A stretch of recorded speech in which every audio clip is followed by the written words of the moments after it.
जय गुरु। बातचीत के सिलसिले में केष्टोदा ने कहा, मैं तो ये देखता हूं कि जो मनुष्य की जितनी भलाई करता है उसके शत्रु उतने ही अधिक होते हैं, क्योंकि उनसे मनुष्य की प्रत्याशा का कोई अंत नहीं रहता है और सबकी प्रत्याशा की पूर्ति भी नहीं की जा सकती है। किंतु जब भी प्रत्याशा की पूर्ति में कोई बाधा आ खड़ी होती है तभी मनुष्य पहले की हजारों प्राप्ति के संबंध में भूलाकर षड्यंत्र रचना आरंभ कर देता है। श्री ठाकुर, इसीलिए मेरी धारणा है कि यदि मनुष्य की भलाई ही करनी है तो ऐसा काम करना चाहिए जिससे लेने के बदले उसे देने की प्रवृत्ति हो।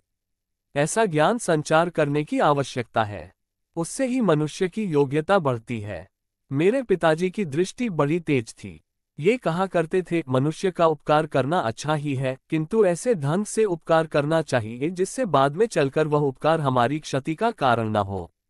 इसीलिए इष्टनिष्ठ और चतुर नहीं होने पर भला की जगह बुरा ही हो जाता है। कृष्ण को चतुर चूड़ामणि कहा जाता है। किस व्यक्ति को वैसे सिचुएशन अवस्था में किस प्रकार डील परिचालन करना होगा, किस तरीके से उसको शुभ नियंत्रित करना होगा, ऐसे कला कौशल की उन्हें जानकारी थी। शिशुपाल ने उनसे आजीवन शत्रुता की, क्योंकि श्री कृष्ण ने शिशुपाल की मां को यह जबान दी थी कि यदि शिशुपाल सैकड़ों अपराध करेगा तो वह उन अपराध को क्षमा कर देंगे। सैकड़ों अपराध क्षमा करने के बाद युधिष्ठिर के राजसूर्य यज्ञ के अंत में भीष्म के निर्देशानुसार जब ये बात तय हुई कि श्री कृष्ण को यज्ञ का अर्घ्य देना चाहिए तो शिशुपाल ने उसके विरुद्ध आचरण करना आरंभ कर दिया। ऐसी परिस्थिति में श्री कृष्ण ने निसंकोच हो उनका वध किया। ये घटना ऐसी परिस्थिति में घटी कि श्री कृष्ण के परम शत्रु भी उन्हें दोषी नहीं ठहरा सकते हैं। उन्हें विशिष्ट राजन्यवर्ग की इच्छा की मर्यादा की रक्षा के लिए ही ऐसे काम को करने के लिए प्रस्तुत होना पड़ा।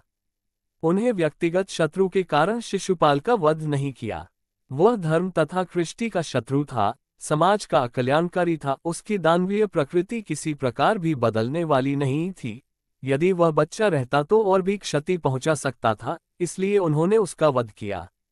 कुशल कुशल मंगल बुद्धि ही उनके हर काम के पीछे लगी रहती थी। कथानिर्झर 5वां खंड। 0-3 अप्रैल 44। वंदे पुरुषोत्तमम। जय गुरु।